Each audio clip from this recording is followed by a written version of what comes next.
This week on Dr. Drew After Dark, and this is not for you, Michael. This is because she pretty clearly has a big penis on her hands and endometriosis, and that's enough to cause everything she's got. I'm a weirdo. I'm a freak. I can just keep going and going. And okay, so I wouldn't hit the gas that hard either. Like I don't think you go exactly. Nah, usually I'm dog that like.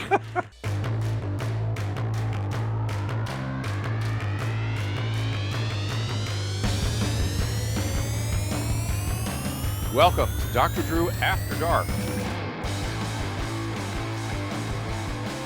Please be advised that Dr. Drew After Dark may contain sexually oriented content and be unsuitable for young children.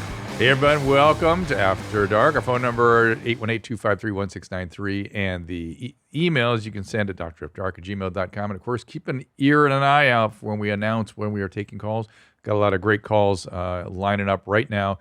And we'll do that periodically. I'm doing the calls probably every month or so keep an eye out for that. So here we are with Shane Torres today. Shane is a stand-up comedian from Fort Worth, Texas. He's a writer, actor, podcaster.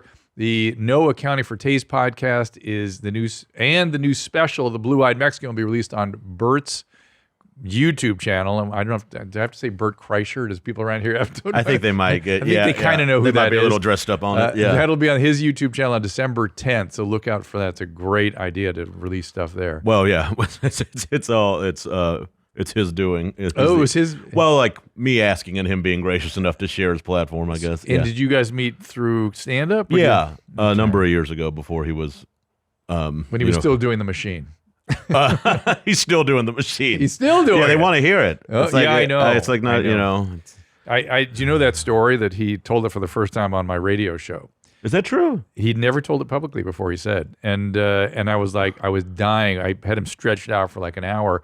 And I said, come back tomorrow and tell it again. I want people to hear this all. Really? That's true. And then I said, and he remembered this, I said, that's your movie. Jesus, so there we go. Yeah, and now look at look. So I have some clairvoyance, everybody. Look for me to give you your future. So, I was driving down 35, and I just saw like it's a very weird thing to just see your friend's picture on a like electronic billboard outside of the Moody Center. Yes. I was just driving down. I was like, oh, there's Bert. Guess I'll go back to my Holiday Inn now. There's a bird. Yeah. Good for him. I mean, who would have predicted? I mean, this kind of level, the capacity it's reached is insane. Yeah. You know, I didn't know we were going to talk about Bert today, but I was at he got an award for like, they gave it to him at the Improv in Hollywood. It was sort of like Comedian of the Year sort of I thing. was supposed to go to that, but I had something, And the journalist, Improv just turned 60 this year. They just had a special come out. Oh, that's crazy. Yeah. And he said just glowing things about Bert, but the one thing that stayed with me, it was just the sort of glee and delight in the comedy that he communicates. Like it just, that the people, it's infectious for people. It is. Yeah, I think, when you're like in any field, like you can you look at other people doing what you do, and you have like this craftsman side to it. Yes. That is very apparent in his, that he is enjoying doing it. And that's infectious. Like we get that as an audience. Yeah, you won't get that with my special. Like, I'm upset for about 57 minutes. Right on. That's how I feel. So we really balance each other. There's a lot to be upset about these days. That's true. So, and you grew up in Texas, so that's I grew up in Fort Worth. That's interesting. About 3 hours north of here, but I haven't lived here in like 20 years. So, and you identify as a blue-eyed Mexican, but that is that a they them? Yeah, it's constantly. I'm Mexican for when it suits me in any kind of. Well, but people don't appreciate though. Mexican has a it's a wide berth. Like it's a crazy heritage, a crazy history, right? The French were in there with what's his name, Maximilian or whatever his name was. And obviously the Spanish came through. The Spanish came through there, obviously, and deposited a bunch of genes. And then Westerners, and like Western Europeans or whatever. What people don't appreciate, I should have. This used to be, we're sitting in what used to be Mexico. Oh, absolutely. Yeah. And same with Southern California. Yeah. That's where I grew up. So you get very used to that there. Here, you don't feel it quite as much. I don't know why. It feels less ethnically, it feels like Texas Mexican here. Yeah, well, that's a real thing growing up here too. Like you will be like, oh, I'm a Texan. Like lots of people who are Mexican heritage. I think they identify Texan if they grow up here more than they almost more. That than makes yeah, sense to like me. it is its own culture and kind of your own. If you grow up in this state, you kind of get stamped with it. You don't see so much bilingual or non-English speaking Mexicans here in Southern California. It predominates. Yeah, and it's not. I mean, there's some. I'm sorry, here. you're saying what? I think of the language that here I don't hear as much Spanish. I would say that's probably, or if I do, it's somebody that also speaks English. Well, in Southern California, there's a lot of non-English speaking people. And I also think like Austin is a bit different. Like, I mean, the further north we're not, or north or like towards the border more, like because we're still fairly central. Texas is a big place, so like the closer you get to the border towns like Del Rio and those kind of places, like they are, there's a lot more of it. Okay. I feel that. So maybe it's our proximity. Yeah, to some degree, but I also don't think you're inaccurate. But I just think like Austin is like kind of a big cosmopolitan city now. So the other thing I was lamenting that I didn't tee up. Maybe you guys can tee up tee up some Ranchero music for us, because what people don't appreciate about Ranchero music, if you don't listen, it sounds Mexican. Yeah. But if you listen for more than 24 seconds, you will hear an accordion and a tuba. Oh, it's crazy. It's my. I never used to listen to that shit when I lived here, but like I got more rooted in Texas culture as I left the place for some reason. I think it's because people would always like roll their eyes when I said I was from there. But like the accordion is like I mean, Adam and I used to do I forget what we called it, sort of Ranchero roundup or something. We would just pick a place in the song, and we would bet how many seconds before we heard an accordion. It's to be that, and we would be like instant 2 seconds. We about barely five. be Here wrong. comes the break. Yeah, I was listening to I listen to a lot of mariachi music now for whatever reason, but that's Mexican. That's different. Yeah, it's the Ranchero is the German influence. There's German beer hall music that came in and blended with the Spanish guitar and that kind of and the more we just said the word, but the what's the name of the band you just mentioned? The mariachi type bands. Yeah, they sort of got together and that became Ranchero. Yeah, and Ranchero's. You know, I have deep effects in Ranchero. It's a good time. Well, not only is it a good time, I just think I mean this with peace and love. I just think, people are building. It's construction. There's stuff happening. There's stuff happening when there's Ranchero music. It's a very I guess it's in the background everywhere. You've almost been I guess Pavloved into I have a positive response. I know what's going on. People are doing stuff. That's an actual job. But now people don't appreciate also, back to the blue-eyed situation, Louis C.K. is Mexican. Yeah. He's half. Like we're actually But it's to me we're both he's half Irish, half Mexican, and I'm half. My mother was from Ireland and I'm guessing the Irish went to Mexico during a period of immigration, right? I'm guessing. Like a big they went all over the place. I mean, my mom was an immigrant from Ireland. That's what I'm saying. Yeah. I'm guessing she went to Mexico, right? Or did they meet up here? They met up here in Texas. Up here. Yeah. Okay. No shit. They're American Irish. Okay. Yeah. And we did absorb a lot. No, Irish immigrated to America. Yes, my mom came over in '64, I think. Oh, so really recent. I went to school in New England where the Irish have been there for like 100 years. Yeah. Their footprints all over that. Yeah. Not a lot of shamrocks in the greater Fort Worth area. Yeah. And in terms of race speak, and there's a lot of talk about that these days, and I was reading a testimonial from Benjamin Franklin in his paper in Philadelphia where he was railing on how there was racial dilution in Philadelphia, that we were going to lose our white heritage because there was immigration. Could you cut the white heritage part out and just put it on the internet? Lose my white heritage.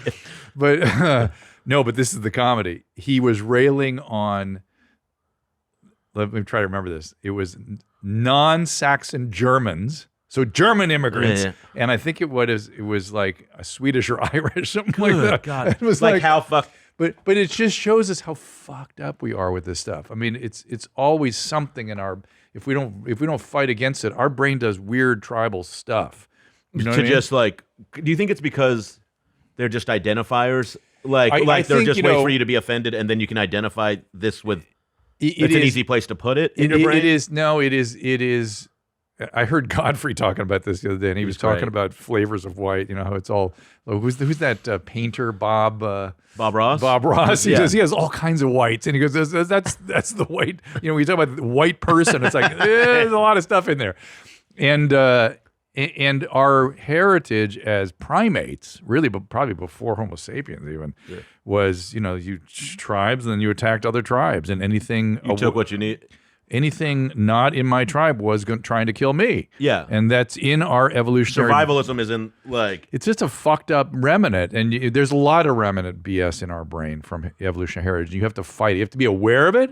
You have to call it out. And you have to go, no, we're not going to do that. I've got a functioning executive brain now that knows better. Do you find that's like up to the individual most of the time? Or like we're wired to it? It is. Some people more than others. And some people like... They get off. They like it. It's gratifying to them. Yeah, right? I mean, rage is a very fulfilling feeling. Sometimes, like in the sense of in its instance, in its moment. Yeah, I mean, it doesn't satisfy. Yeah, nearly no, anything, I know what you mean. People get. It feels good to let shit out. That's what it does, and that's what's going on online constantly. Yes, and the way our personalities are constructed these days, it's gratifying to be in mobs and act that out, which is a really dysfunctional thing. Mob behavior is not good. Yeah. Just study your history, everybody. Look at mobs.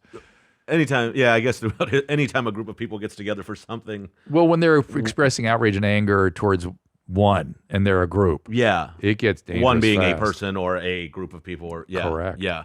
And so when you're angry in your 57 minutes, what kind of stuff are you angry about? I'm trying to elicit more anger today. It's very, I'm pretty internally focused. Like I wouldn't say like I'm like the way the world is. Like, how do I go back to this? You're angry about... a big theme in my comedy, I would say, is that I keep making the same mistakes. With women or women, life, like... Gosh, nobody does that. Nobody does that. But it's like, the thing is like, I'm older than I was, obviously. Like, for some reason we look at it at a point where we're like, at what age will I stop being a dumb fucking goon about this? And it's like it's not like renting a car. Like it's not gonna at 25 you don't get just to be an adult. Like right. Like life is just work. It's a little better for men particularly. Our brains sort of come online a little bit around 25. It's technically true, and it's in ways that. In what sense? Our frontal lobes are more fully developed by about 25. Women, it develops a lot earlier, and so that's an actual fact. And so, men, we are sort of out of control animals till our late 20s. And so I told my daughter, I said, "These guys should be in a cage, man. Be careful. They should be contained in some way." Do chemicals in our body change in response? Yeah. Wiring. Yeah. The wiring up my in here. testosterone doesn't drop or anything at 25? Not necessarily. It's not so much hormonal. Okay. It's really this subdominant impulse control. To be able to reflect on behavior and future consequences and then suppress a powerful impulse. Those are things that we don't have at 19. Look what screwball 19-year-olds do. That's fucking wild. Right? Yeah. And I'm not excusing any of it. No. I'm just saying that's just how it works. Yeah. In fact, it's the fact that we don't excuse it probably that allows men to develop the capacity to contain some of this stuff. Otherwise, we'd be back into that tribal shit, attacking each other. God in heaven, dude. God in heaven. Oh my God, that's funny. Yeah, I can't. I bet you're right. I think I left Texas around 22 or 23. So I guess I was ready to find out about myself, change some things. Well, there's another thing you sort of alluded to that I talk about a fair bit on the show, but it's just a truth about human beings. There was a major feature of Loveline back in the day because we heard about all that stupid shit over people repeating stuff. Yeah. 1 stick of liquid IV and 16 ounces of water hydrates better than water alone. You hear me talk about that all the time. 3 times the electrolytes of the leading sports drink. No artificial sweeteners, 0 sugar. Contains 8 vitamins and nutrients for everyone's wellness. Non-GMO, free from gluten, dairy, soy. It replaces the sugar with a proprietary amino acid allulose blend. Allulose is a naturally occurring sweetener with the same sweet taste and texture one can expect from table sugar.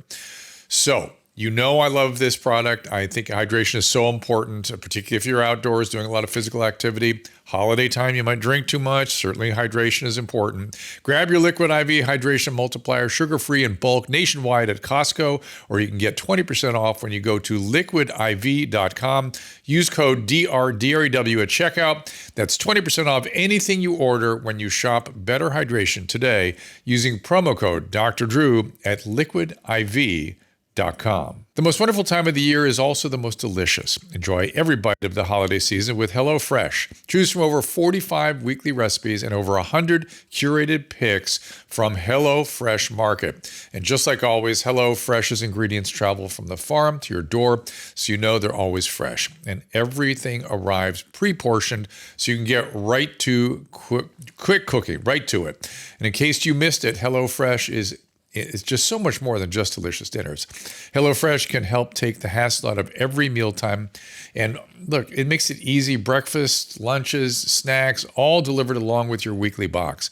And of course, we love it here. Our son has really gotten into HelloFresh, and he cooks it for us. And he feels like he's getting an experience. He's sort of learning how to cook, getting confidence.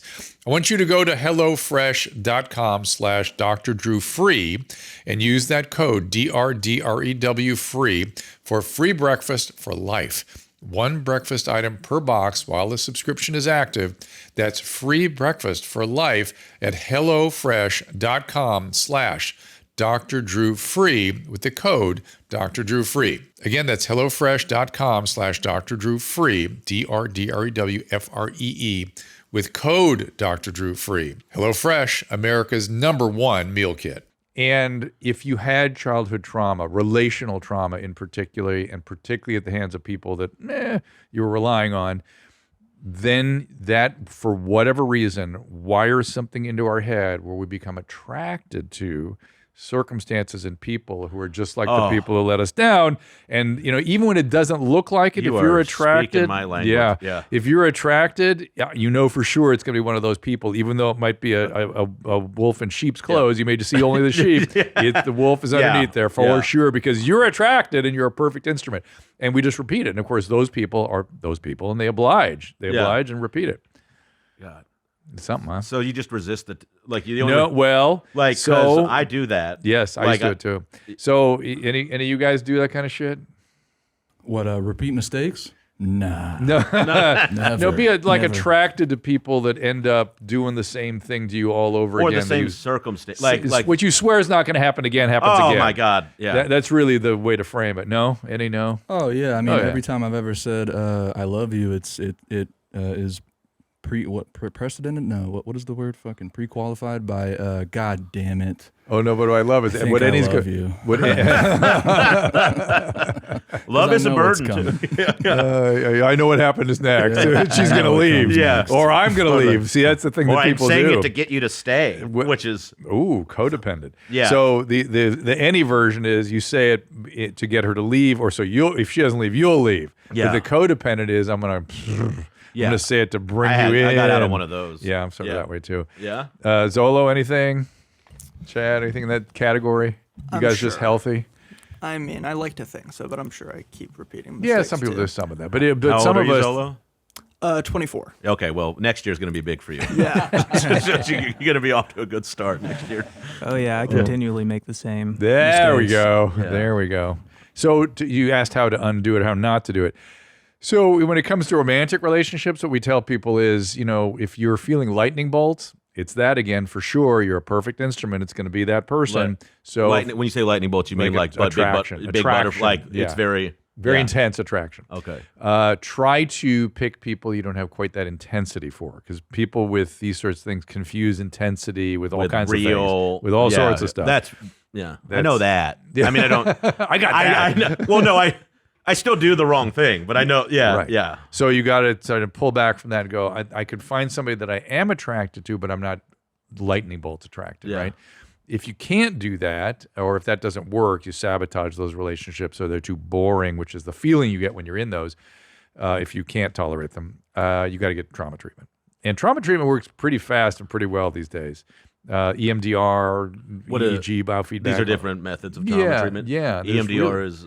eye movement. It's sort of a hypnotic thing. Okay. They get access to these parts of the brain that aren't available to you by yourself. So, how do you This, I don't want to sound like an asshole, but how do you date someone you're only kind of attracted to? Right. Like that's not asshole-ish. That's not kind of asshole-ish, but not yeah, fully yeah. asshole-ish. But like, that's not fun in the way of my time is my time, and your time is your time. I understand completely what you're saying, and you have to navigate that a little bit. And if it really doesn't work, again, then you got to do trauma treatment. Yeah. But it is hard. I'm here to tell you, it's not that easy. Yeah.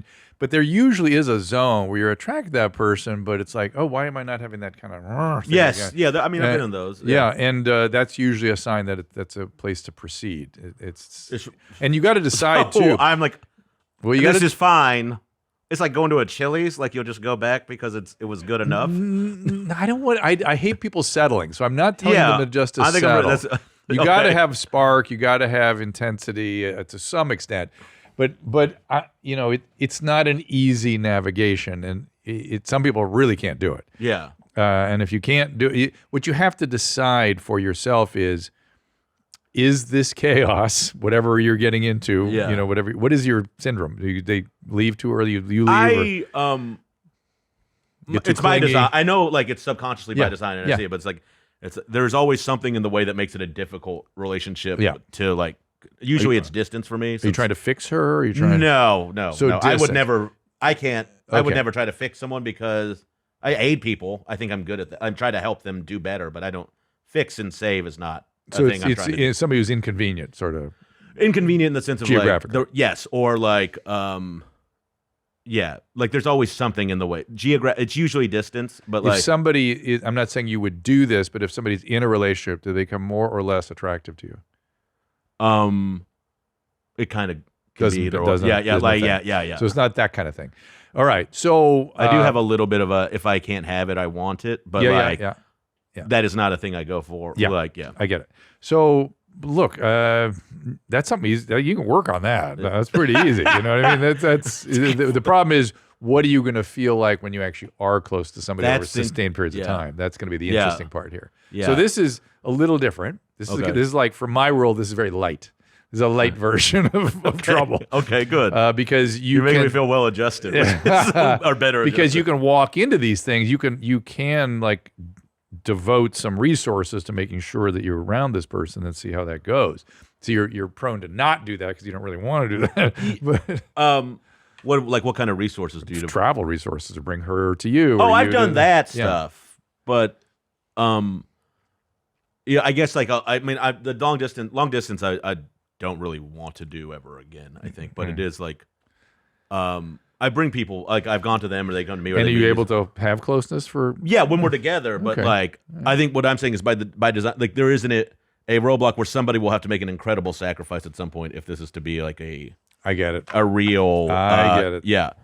Because it's easy to be romantic from afar. Yes. Yeah.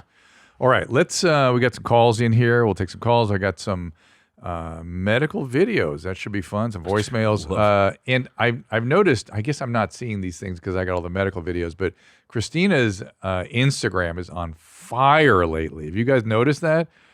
What the hell? What's going on? What is that? Is that she's spending more time? Great talks, man. Yeah, she's deep on the talk. Is she? And are they seeing them at YMH or how? I'd love to see some of those, or at least share some of those with my comedian friends here. I think we could give you some talks. All right, good. Yeah. All right. They were like, whoa, the cool guys were on the loose, man. Yeah. Woo! I didn't know there was. Well, I did know there were so many. So this is Jordan. He's in North Dakota. Hi, Jordan. What's going on?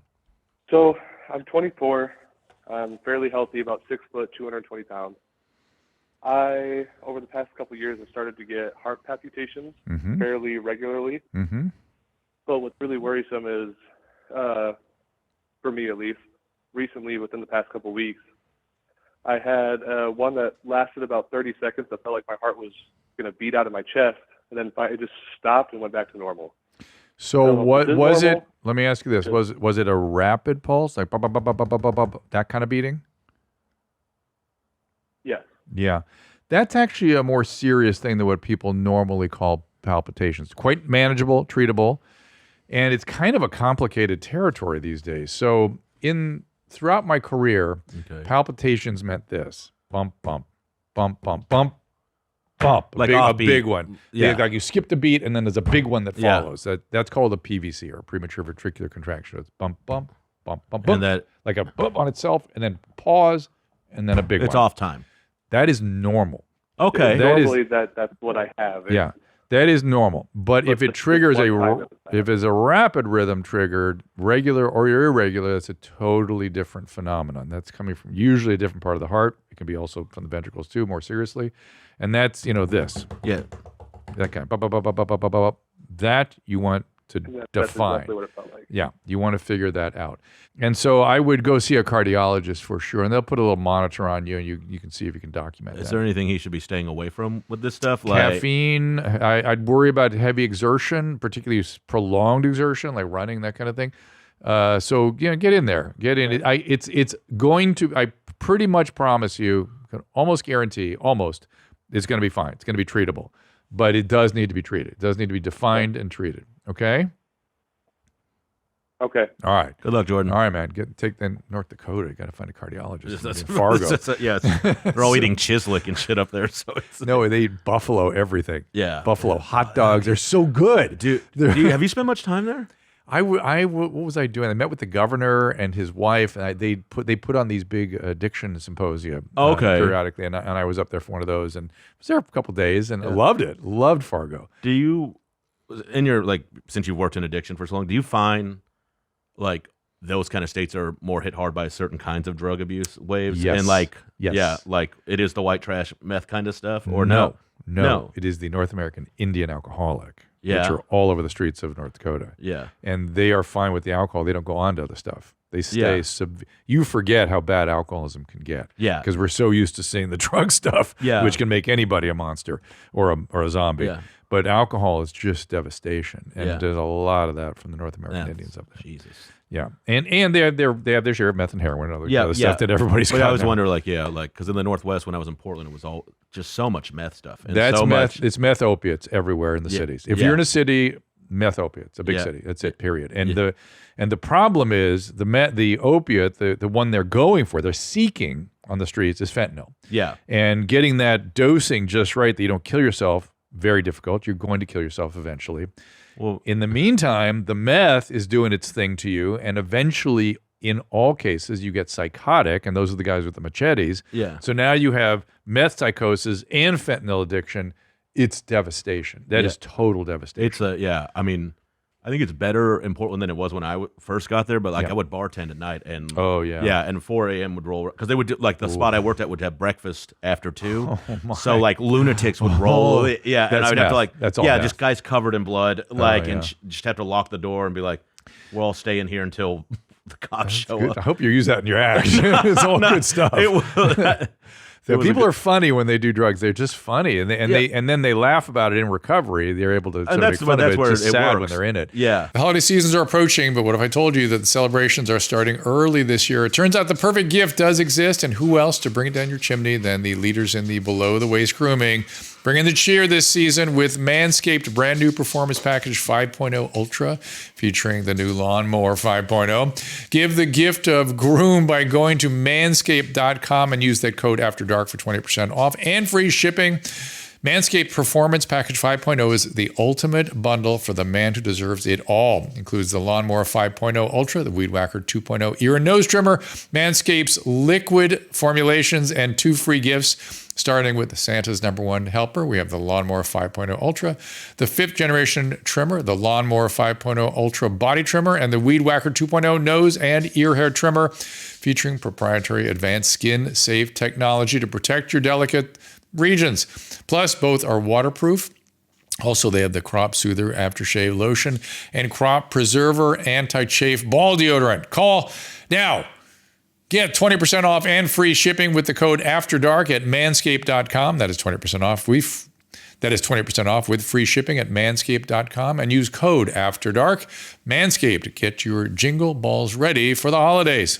Manscaped.com, use code AFTERDARK. This podcast is sponsored by BetterHelp. And of course, I'm a fan of therapy, and I'm tired of people using stigma as an excuse not to get therapy. And now with BetterHelp, you don't have to worry about uncomfortable greetings or meetings in the waiting room or anything such as that, there's no longer any excuse not to take care of your mind and brain the way you take care of your body. And of course, you should be accessing therapy if you need it. And this, the holiday seasons are upon us. It can be a little bit more difficult. And this is a great way to get through that in a healthy way. It's entirely online, designed to be convenient, flexible, and suited to your schedule. Just fill out a brief questionnaire to get matched with a licensed therapist. You can switch therapists anytime for no additional charge. Find your bright spot this season with BetterHelp. Visit BetterHelp.com/AfterDark today to get 10% off your first month.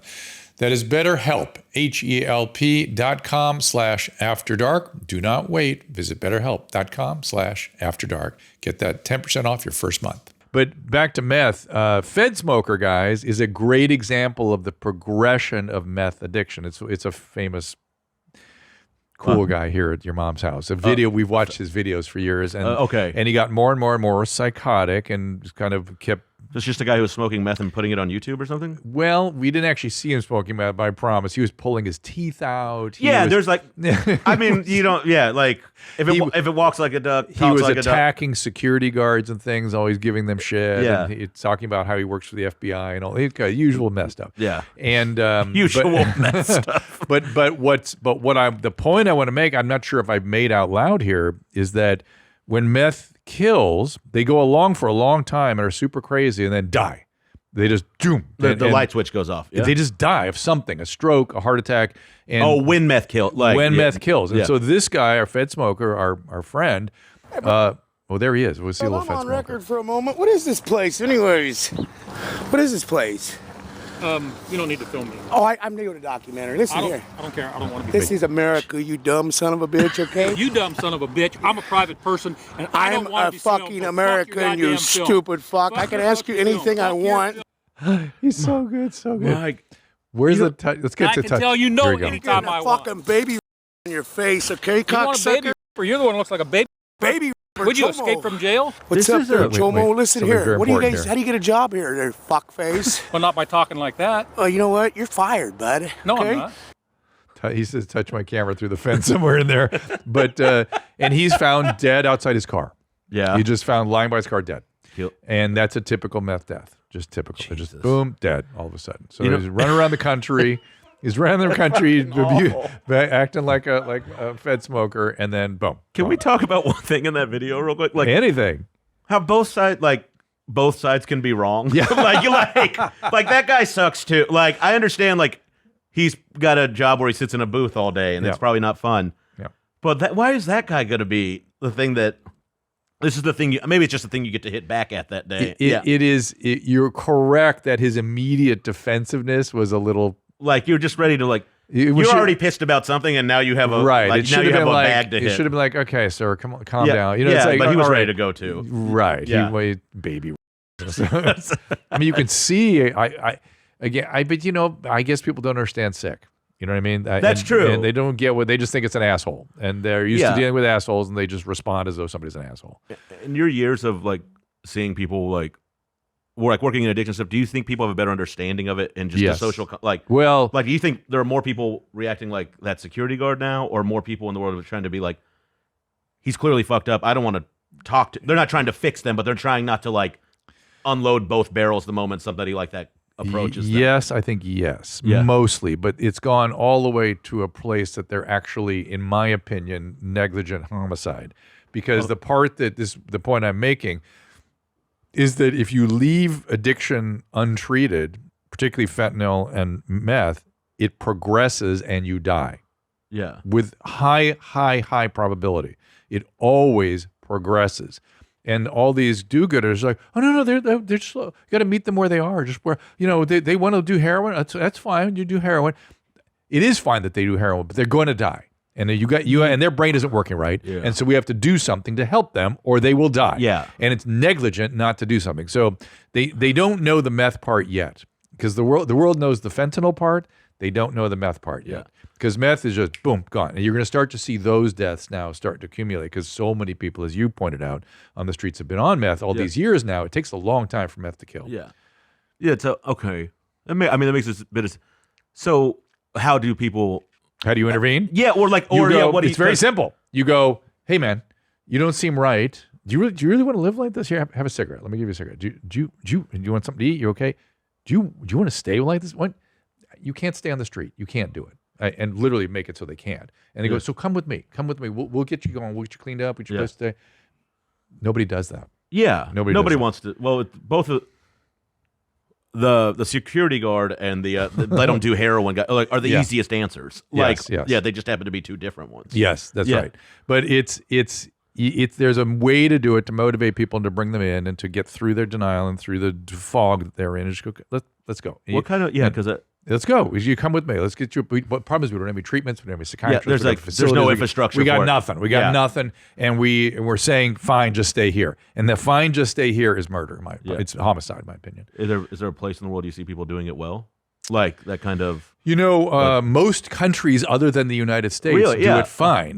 We're the only people that don't refuse to treat sick people with brain diseases because they're different. Yeah. They're not different. They're not different than a pancreas or a heart or anything. No, And so.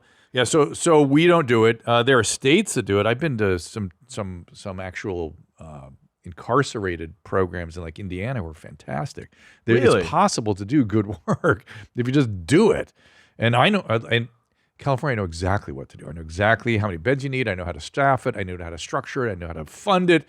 Nobody will do it. They just won't do it. We need more psychiatrists. That's the one thing we do need. Yeah. And so without doubt, it's going to be very, very hard to do this. Interesting. Yeah. It's wild to see it like play out in that way. Like if there's there's plenty of people I know who have these kind of issues, and I don't know what language you're supposed to use to talk to people because like it's too emotional sometimes when it's somebody okay, let me give you some hints. For me it is right. Okay, yeah, I can be reactive. I guess. Let me give you some hints. Please do not walk on eggshells. Do not. You're not helping them. Yeah. Okay. Don't walk on eggshells. Use a lot of questioning and wonderment. Like, God, is this working? Are you okay? Do you feel okay? A lot of questions, even when you know what the answers are. Yeah. Just ask questions. Don't. Hey, you seem fucked up. No. Just a lot of. What's on your head? Like, you're cool. Yeah, everything all right? Just open ended. Why are you doing not? I noticed you're doing something. I'm wondering what that was. Yeah. Is that working for you? Just a lot of. And then if you want, once you've done that. You can say, it's hard. I'm worried about you. Yeah. It's always okay to say that. But give them try to give them non-acute, like you're not don't let them feel like you're making assumptions about them and stuff. This world that we live in of daytime talk shows where people confront people. Yeah. That is the opposite of how you approach somebody with that's mental illness. Insane. It's insane. Yeah. It's how you create a resistance and denial and force fields. You just come... Lots of questions, lots of curiosity, lots of openness and concern. Yeah. Don't show the concern yet, because that will create a little bit of because they want to keep using drugs, right? Yeah. That's their goal. So it can create hostility for them in the sense. That's the other thing. When they express righteous indignation, you're good. Use humor. Yeah. Okay. Go. All right. Come on, man. It's me. Come on. I'm here. I'm just asking questions. What are you doing? Do not let righteous indignation is the addict's machete. Yeah. Do not respond to it. Just laugh at it, and they'll calm down right away. Okay. Yeah. It's so ridiculous when they do. I think it's hysterical, and for me, it's perfect because they're like, "What are you doing? It's me. You're gonna try that with me? Please, come on, let's go." So, all right, let's talk to Adam from Florida. Oh no, yeah, Adam. What's up, Adam? Hey, Dr. Drew. Hey, just out of my about 10 years, maybe a little bit more of habitually masturbating. Good times. Through just porn and being a weirdo. It's just like 2 or 3 times a day. Well, now hold on. Let me. It's not weird. Yeah, that's not weird. Yeah. So I'm guessing that you have sort of found your way into weirder material to get because it's not doing it for you anymore. Is that what's happening here? Not entirely. I was just trying to be better because I think porn is corroding my brain a little bit. Okay. And so at the start of No Nut November, it's, people try not to watch porn or do anything. Mm-hmm. I made it through pretty much about a week not watching porn or coming or anything like that. Good. And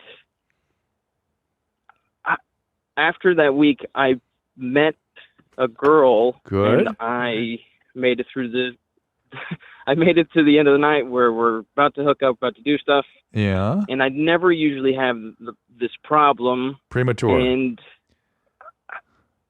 no, I just couldn't get hard. Like, oh, that's interesting. Isn't that interesting?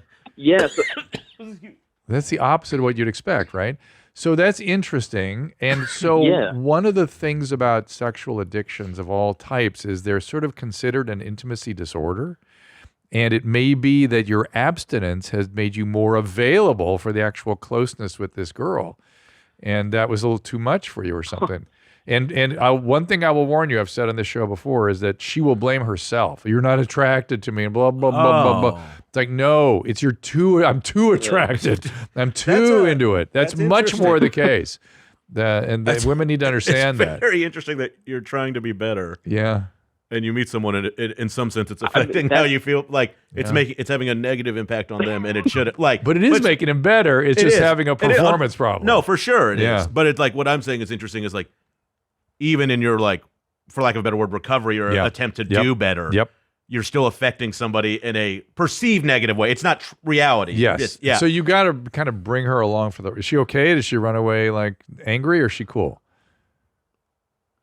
No, well, we're still talking. I kept texting her saying, "I'm so sorry. I'm usually like, I'm a weirdo. I'm a freak. I can just keep going and going." And okay, so I wouldn't hit the gas that hard either. Like I don't think you go exactly. Nah, usually I'm dogged. Like. Give her a little breathing room. You can't go. Don't let the pendulum swing all the way the other direction, man. That's fucking not good. But you have been sort of forthcoming, so I would frame it a little differently and go, I'm usually hypersexual, and I think that's a problem, and so I was on an abstinence thing, and it's actually. That's a nice way to say it. Yeah, and then say, and that's made me more available for intimacy, and I found it overwhelming. I'm so attracted to you. Please say that, my friend, and all will be well. Yeah, I think so. Also, enjoy December 1st. It's going to be a big day for you.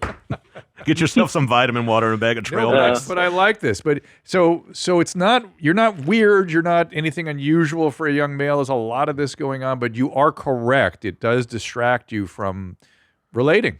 It actually undermines your ability to. What I see more often than not is young men are not developing the usual milestones of relating. Yeah, because they're busy with their porn. Yeah, and so they miss the things you would normally do in high school or college. It's consuming. You're parasocially sexualized now in a way. That's right. That's right. I've had the opposite of that. I've had experiences throughout being a teenager and an adult. Like, it's a little too much of both ends, porn and being with women. So it was shocking that I couldn't perform because I just stopped for a week. So are you one of the lucky 10% that using dating apps, you get lots of traction? Yes. Yeah. Yeah. So I would say it's good-looking kid. It's all the same thing. It's all the same thing. It's all, and you're breaking that pattern. Are you saying apps are like porn in the sense that he's sort of using it the same way? Yeah. Right? Okay. And this is. I would go talk to somebody, Adam, if you really want to deal with this, because you're right on the verge of some sort of real growth here. And I know where are you? We're in Florida.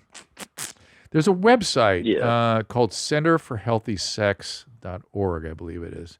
Maybe you guys can throw it up there. Centerforhealthysex.org. And they got a lot of information up there, and you can sort of look around. It's a group in Los Angeles, so you can't really go to them, but they might have referrals in Florida. There it is, Center for Healthy Sex. Alexandra Katahakis is one of my heroes. She's a wonderful therapist.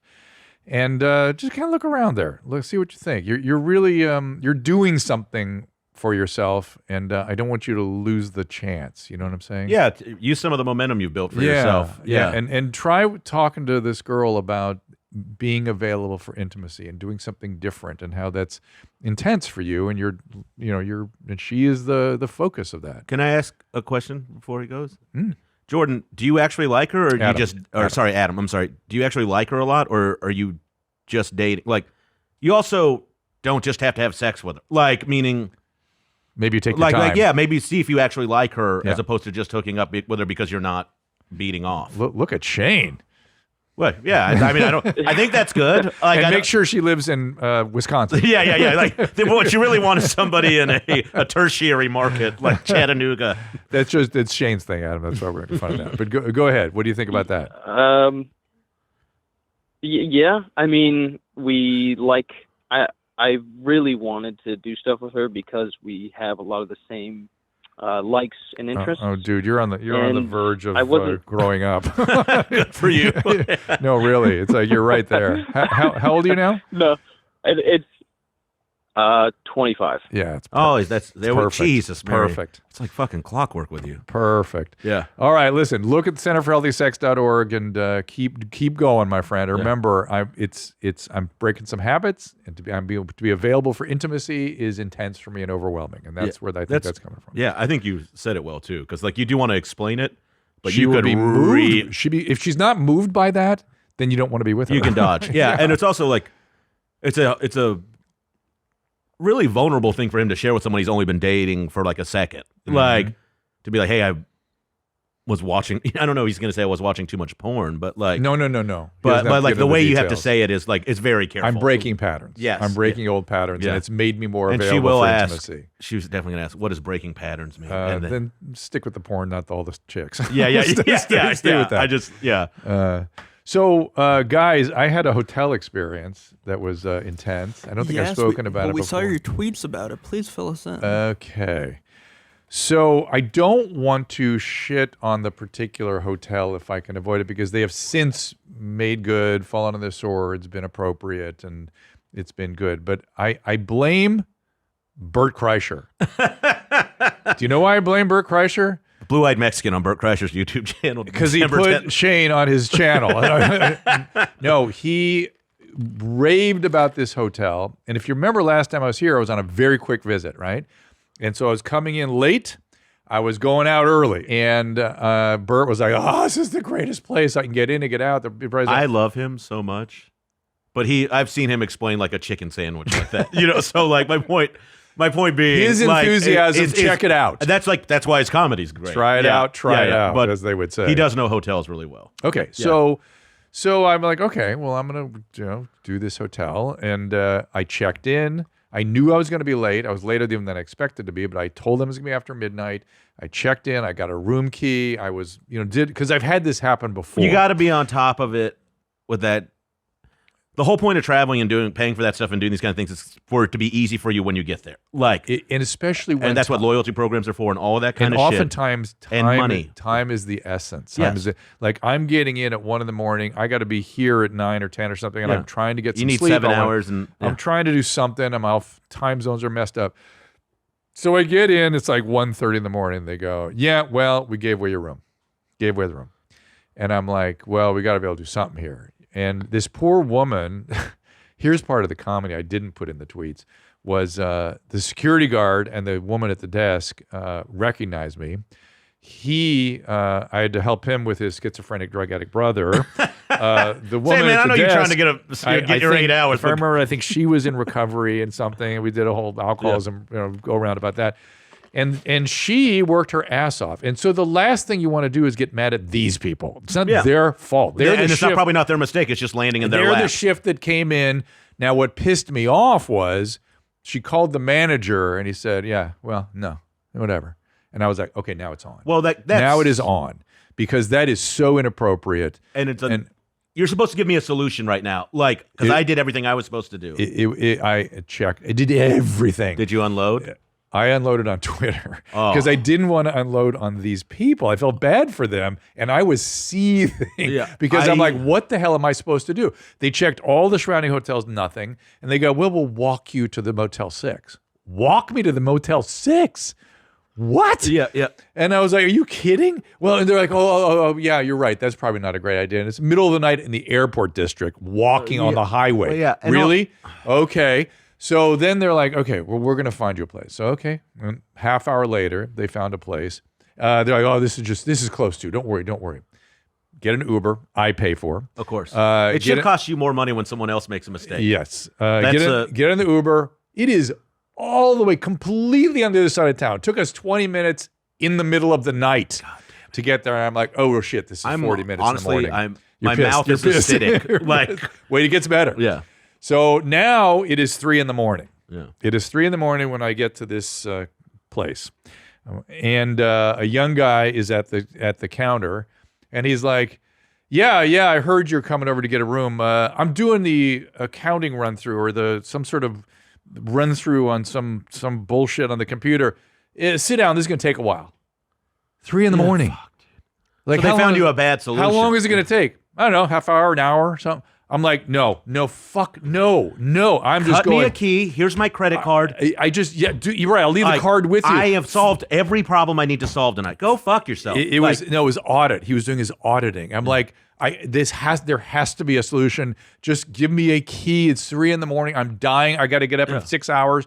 And I've got added 40 minutes to my travel that was supposed to be a quick run through.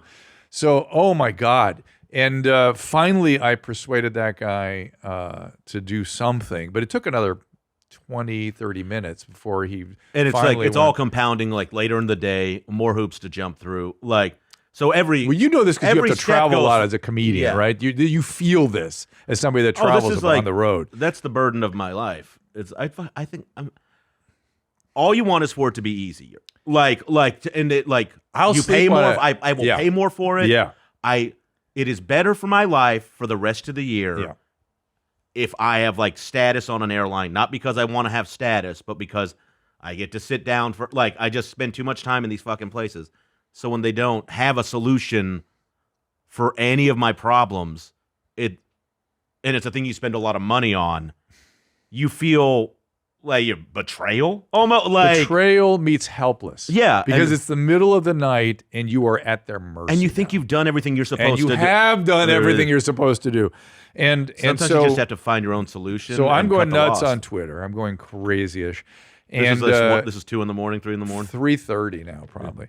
And I'm trying not to get mad at the people who are just the poor late night shift people. But this one kid, I'm like, dude, you must do something. Yeah. Is it weird when they give you, that's the only face the company gives you to talk to? Well, so in the morning, an assistant manager grabbed me and goes, are you the guy that I got the call about at 4 a.m? I went, I suspect so. That's also how you're going to... I got the call about you.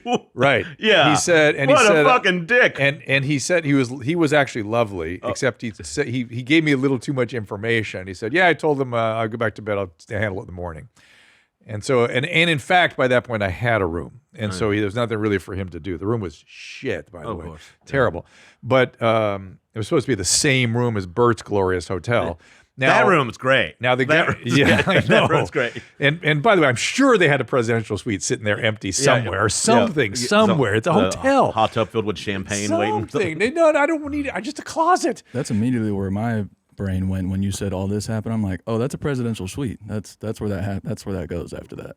Right. Yeah. You get a nice upgrade. 100%. Nothing. Shit. That's crazy. So that is so to my ear, to my eye, I'm thinking, here's what my thought process. I'm thinking I have 2 managers, one that blew me off and one that put it over to his assistant manager. Neither have called me in the morning after a diatribe on Twitter that people got into. People were into it. And I thought, what does the average person do that doesn't have 3 million Twitter followers? What do they do? I was like, if this is how you treat me, and by the way, your staff understood who I was. Yeah, and you have, and your manager blew that off. I feel like a crusader for everybody else. You kind of need to. You need it because a bit of agency, like you have a bit of agency, and people can respond to you. And there's that. It's not like you can be disrespected and people won't hear about it if you don't want them. That's right. Yeah, that's right. And so I'm just like, oh my God, this is not okay for these guys to treat customers like this on both facilities and really again the managers. Now the manager at Bert's place, a couple days later, did make an amends and realize what had happened. Wow. It was very, but by the way, he did so after I called the CEO of the company. I called the CEO of the company, and he gave me his assistant. He responded immediately, and I said, "Look, I hate this. I hate this, like calling the CEO stuff. But I'm like, I think you'd want to hear this story. I think you'd want to know how your customers are being treated. If I'm the CEO of this company, I would want to hear my story. And that's when I got a call from the manager. So there you go. Well, the other thing is you're a physician. You've done well enough in your life to like have you can create a remedy for yourself in this situation. Some people pretty helpless. Pretty helpless. But like your options are still better than a lot of people's options who may not have the means or like awareness or whatever. And what is an average person going to do to reconcile this? By the way, I urge you all to call the CEO of the company. They have a department. They have a people that will take these calls and want to hear about it, and they take care of business. They do. Yeah, if you can get them. Like I posted on Instagram the other day. This woman was screaming at this guy because he put his bag above our row. Oh yeah, like right in front of me. Like and she was like, "That would be stupid for me to go back." Like unloading, and I was like, I was like, "What's everyone's thoughts on this?" Like baggage, and the amount of variance I got in answers, and everyone was so right about and steadfast in their opinion about why theirs was the correct answer, and there was a lot of good ones that were contradicting other ones. And the one thing I realized is like, oh, well, the problem is not with the people. It's that there's no solution to begin with from the people who are supplying us with this service. Because they don't want to take credit. They don't want to take responsibility for somebody not having a bit. Or like, correct. It's a setup for this, right? Yeah. But I would also say you've uncovered something that is the sort of problem of our time. Irrational certitude. People are irrationally certain about a lot of things. For sure. Rational uncertainty should be everybody's posture. That's our default? No, it should be your default. It's not. Unfortunately, the default is irrational certainty. As a scientist... Well, that should be our default. Yes. Yeah. Scientists, you should never be certain about anything. You have to be humble and no hubris and humble. And I think, but I'm rational. My training tells me this, but there's always a possibility. Same thing with this situation where it's unclear. Like, it's everybody, it's my opinion, I think, as opposed to, I'm right. Yeah. And I know I'm right. That is not a healthy thing we're into these days. That's like... irrational certitude. It's a problem. That's a powerful phrase. Yeah, I know. I've learned from a guy named Joseph Fryman. I owe it to him. But guys, so what were you thinking when you saw me going nuts on Twitter? And I forget, by the way, how he found the CEO of the company. You seem like a pretty even-keeled guy, too. I have enough frontal lobe function that I didn't get angry at the people in front of me because I knew it wasn't their fault, and it was hard. When you unload on Twitter, so that's not a regular function for you. I'm assuming you don't do that all the time when somebody gets you the wrong oat milk or whatever. I almost never do that, and it was. So you were really pushed to a moment here because I really thought about everybody else, and you can say that's a false flag or something, but I really felt like that's what made me do it. Like somebody needs to hear. You can't treat people like this. But anyway, what do you guys think? Well, what I want to know is what the CEO is going to give you. Did he? He gave me some. Well, he didn't. The manager that made things right gave me some points. Really? Yeah. Fuck points. No. If there's enough, it feels pretty good. Well, it depends because it is a way for them to get you to spend more money at their hotel again. Correct. But I'm happy to do that. I like their hotels. I'm a loyal customer. Yeah. And it's my wife that's the problem. So now I've gone. Because she was a travel agent in her previous life, and her thing is her thing is like, fuck them. We're never going back. I don't care about points. And I'm like, no, I care about the points. Yeah. It would be okay. It's also what you both need from the situation. And by the way, same company, other hotel, same city, happened to me before, and that guy has really immediately made things right. Immediately. And by the way, sent me to another hotel that was kind of cool and good. So, the thing is, if somebody offers you a solution, they're fine. You didn't read that one on Twitter. I didn't say anything. Yeah, but I love hearing people fix things about it's a big way. So we got some points. Is that okay? Depends how many points. You feel satisfied? I mean, I'm kind of not. I will say the first manager at the second hotel gave me some points where I'm like, really? That's supposed to make this okay? And then the CEO got involved, and that helped. Yeah, I mean, something is better than nothing. I am prone to forgiveness. I will happily forgive. Happily, and they are a good company, and the CEO responded appropriately, and they have good products. Although in this one hotel, I was worried about. It was funny. The next morning, in the second hotel, the one I shouldn't have been at, the manager was having a meeting with his staff. The one I shouldn't have been at. Having a meeting with his staff, and I really liked he did not respond to me. Yeah. Nor has he, not to this day, responded to me, by the way. But I liked the way he was treating and talking to his staff. Yeah? I really appreciated. I listened because I thought that's the guy. He was like, I bet he's a prick. Did you have I bet he's a prick to everybody else too? I don't know. He was just talking about how much he appreciates them and how hard he just was really sincere. And maybe he's bullshitting, but I thought I liked the way he's talking to his staff. Yeah, so. if I have a bad interaction with someone, every other thing I see them do. Oh, I know it's not logical, but in my head I'm like, this fucking guy's probably just awful to pets, like you go all negative. I know it's not rational, but I'd watch out for that, my friend. Watch out for that. It's one. not. I got that from my father for sure. All right, let me talk to Michael from Wyoming. Michael, what's up? Hey, Dr. Drew, how's it going? Hey, man, you can confuse me a little bit. I saw endometriosis, and I thought of female Michael. There is such a thing, but you're calling on behalf of your fiance. Yes, sir. All right. So we've been together for 16 years. I'm 32 now. And based on the what took you so long? Interactions that I've had with everyone, yeah, they said I have not abnormally large, but definitely bigger than most. I think bigger than genitalia. Most should be abnormally large. Yeah, bigger than. I mean, that's quite kind of the more than the standard is. You didn't say more than some or more than average. You said more than most. Yeah. So okay. And is that causing her pain? Is that the deal?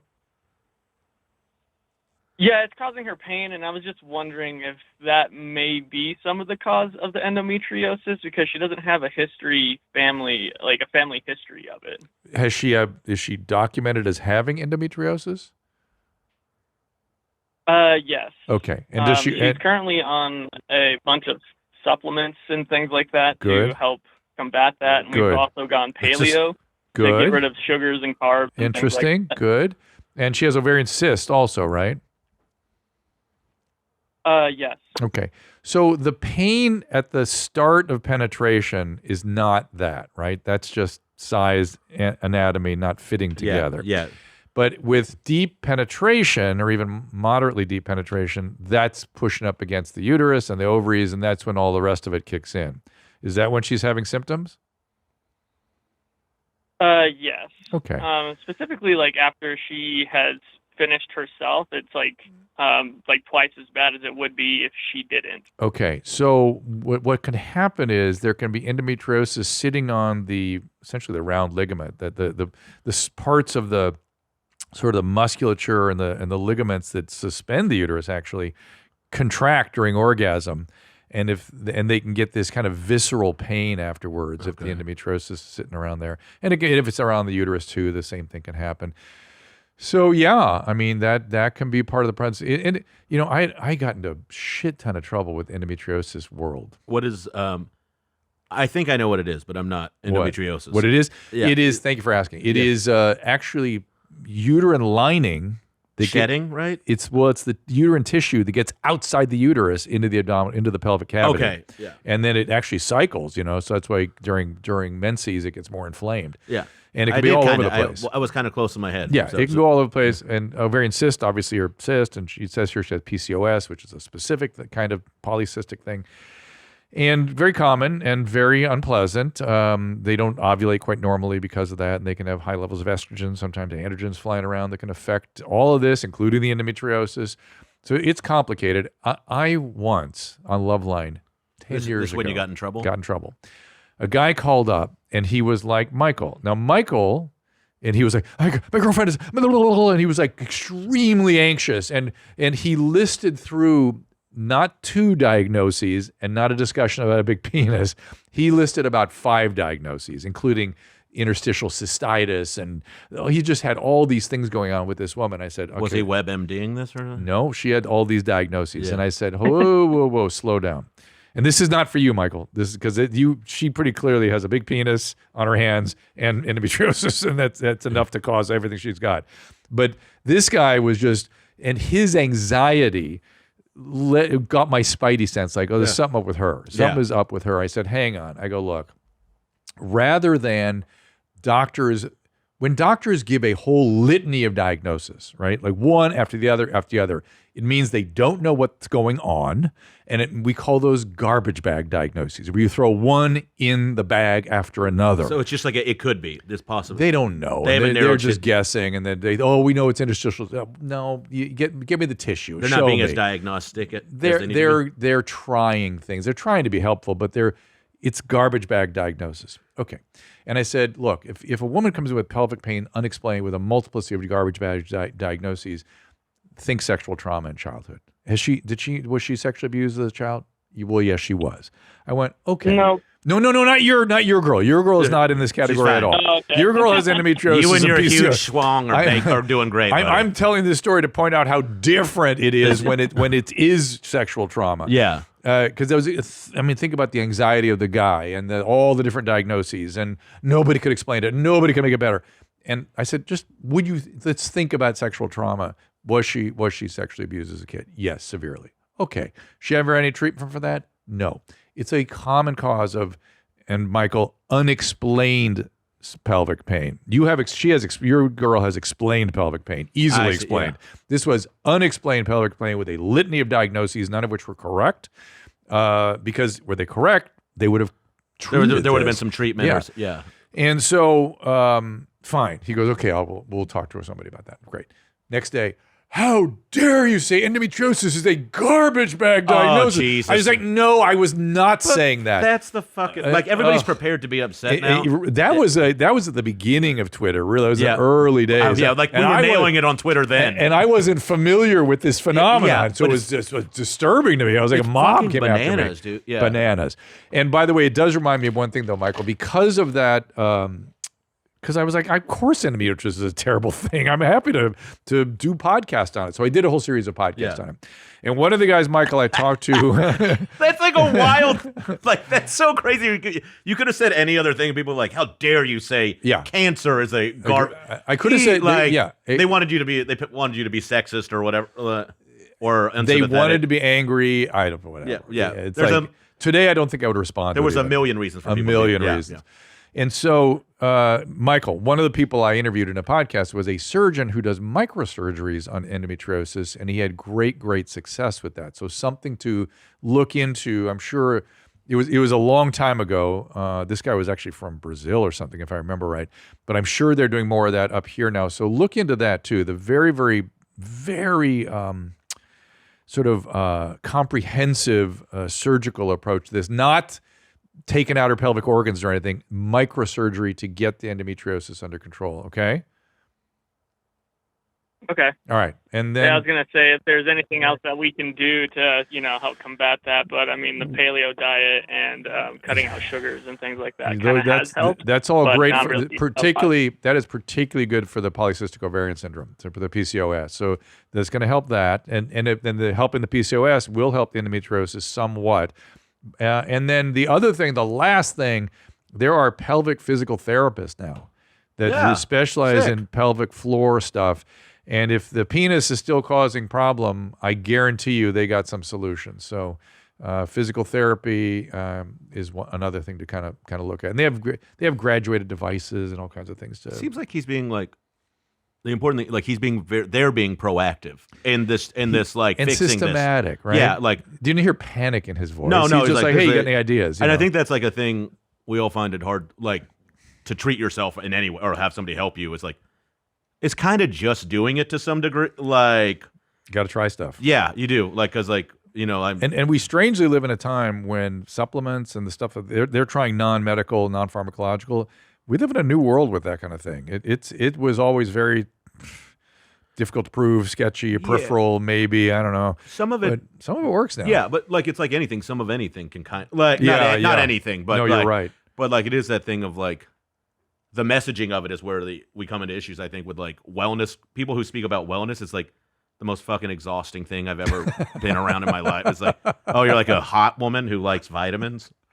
Shit's you're an athlete who likes vitamins. They have to say wellness because it's kind of a made up word in the sense of there's not a way they could get sued for misdiagnosing or medical No, you're right. And the place it really goes off the chain is in mental health. where I'm not sure what they're talking about when they talk about wellness. Well, you just take some time and decompress. That's going to help my bipolar disorder? Yeah, I don't think so. Or like you're drinking so much, you should probably go to a cabin and meditate. Like, I just don't like. You need space. I get the whole like. That is correct. It exhausts me to some degree. I'm with you. Yeah. So where should people find you? Where should they go? Give us all the places. ShaneIsComedian.com. I'm always on the road. So you can catch me wherever. I'm probably in a city close by you at some point this year. December 10th over on Kreischer's YouTube channel. The Blue-Eyed Mexican. And No Accounting for Taste. No Accounting for Taste podcast I do with Kyle Kinane, where we kind of take the things like the subject of the podcast is things that are maligned in pop culture and in the world.